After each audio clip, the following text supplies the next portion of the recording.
Hello and welcome to our first Dreamweaver website design project. In this series you'll learn how to build a complete website from start to finish using Dreamweaver CS6. You can use your own images and resources for this project, or if you prefer you can download all of the project files shown in these tutorials. You can also get the complete series manual in printed or ebook format along with the high definition video tutorials from wizibooks.com. We've reached the point now where we need to introduce ourselves to CSS. Now there are three main ways that we can use CSS styling. We can use internal styles, external styles, or inline styles. Internal styling is achieved by adding the CSS rules within the head section of a particular HTML document. Now the downside of that is that it will only affect the document that the style is placed in. So if you've got 10 or 20 web pages in your website, you'd have to update all of those pages individually. Another downside is that all of our styles are included with the HTML code within our page. So when search engines come to visit our page, it's got a lot more stuff to trawl through to try and index them. A better way of using styles is to use an external style, and that's what we'll be doing in this series. We'll be putting all of our styles into an external style sheet, and we can link any number of pages to this style sheet. So let's say for example we wanted to change the color of our heading text from red to blue. We just need to make one change in our style sheet, and that will cascade through all the pages in our website. The third type of styling is inline styling, and to achieve that you place the code that you want to use on the line that you want that code to affect. So for example we've got our social media icons area here. Let's say we wanted to make this Facebook logo slightly bigger than the Twitter and the YouTube logos. We can apply an inline style, and that will affect just this line of code in this page. So that's the three main ways we can use CSS to style our pages. Let's now take a look at types of style. If I switch over to the CSS style sheet, we can discuss the three types of styles that we're going to be using. And the three types of styles are tag styles, class styles, and ID styles. A tag style will target a specific tag within a web page. And we've been using tags. If you remember, we've used the H1 first level heading tag, we've used the P for the paragraph tag, plus a number of others. And if we want to target these particular tags, we simply type in H1, and that will identify the tag that we want to format. We can also type in P, and this selector will select all the P tags and format them accordingly. We've also got the body tag, and again we can target the body and format that in the way we want. The next type of style is a class style, and this is normally used for inline styling. So if we wanted to format a piece of text that's red and bold, we could create a class style that will do that. And class styles always start with a full stop, and then we can give them any name we like. So let's call this red dash bold. And what we would do here is to apply some rules to this selector and then apply that to the line of code in our HTML document that we want to make red and bold. So class styles always start with a full stop. The third type of style is the ID style, and this style will target elements on our page that we've given an ID. So if you remember, when we were setting up our web page, we started off by creating some divisions or divs, and one of the divs we created was the banner div. So if we wanted to specifically target that banner div on our web page, we would use an ID style, and ID styles always start with the hash sign.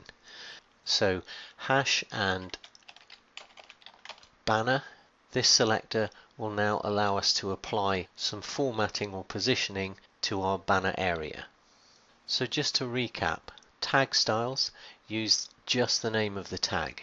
Class styles always start with a full stop, and then we can give them the name that we want, but we must remember there should be no spaces in class style selectors. And then we've got the ID style, which always starts with the hash sign, and we need an element on our page that has the ID of banner. Now that we've got these three different types of styles sorted, we can start applying some formatting to them. Now I'm just going to clear this sample text away for a second, and it'll leave us with just the H1 selector. And let's just take a quick look at the structure of the rules we'll be using in CSS. So I've typed in H1, and this is my selector, so this will select all H1 elements in my web page. The next thing I need to do is to press a tab. That will move my cursor across, and we can look at how our CSS rules are constructed. The next thing we need is the open curly bracket, and this is going to hold the code for our property names and values. Now at this point, if we're just going to be entering a single property for the H1, we can do this all on one line. So I'll type a space, and I'll just type in color. And remember, this is the American spelling of color and not the English version, so we have no U in color. This is known as the property name, and as we've completed the property name, we now need to insert a colon. The colon will separate the property name from the property value. And as we're working with color, Dreamweaver has brought up the code hints now, and we can open up the color palette by double clicking, and we can select one of the colors from the list here.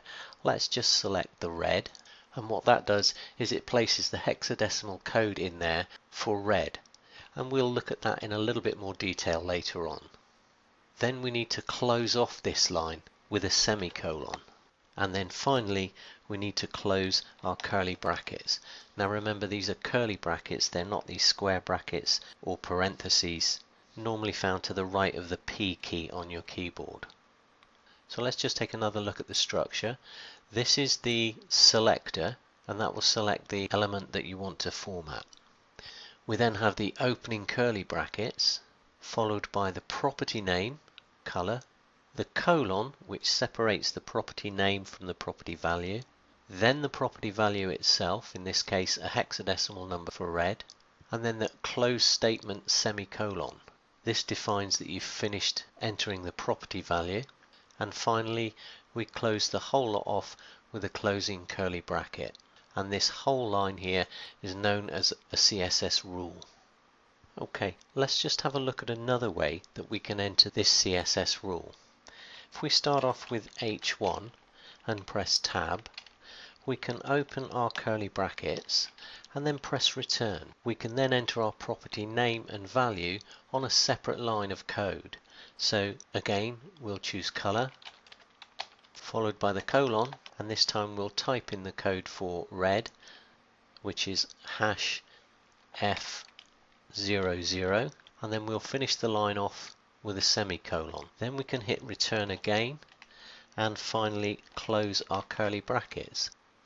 There's no difference between this rule and this rule.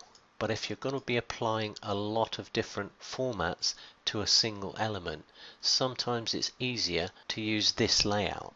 So let's say, for example, we wanted to change the font. We can place our cursor at the end of our first rule and press enter, and then type in font family, and then we can cursor down and choose Arial. That rule would then be closed off with the semicolon. So now we have two rules that will apply to the H1 tag.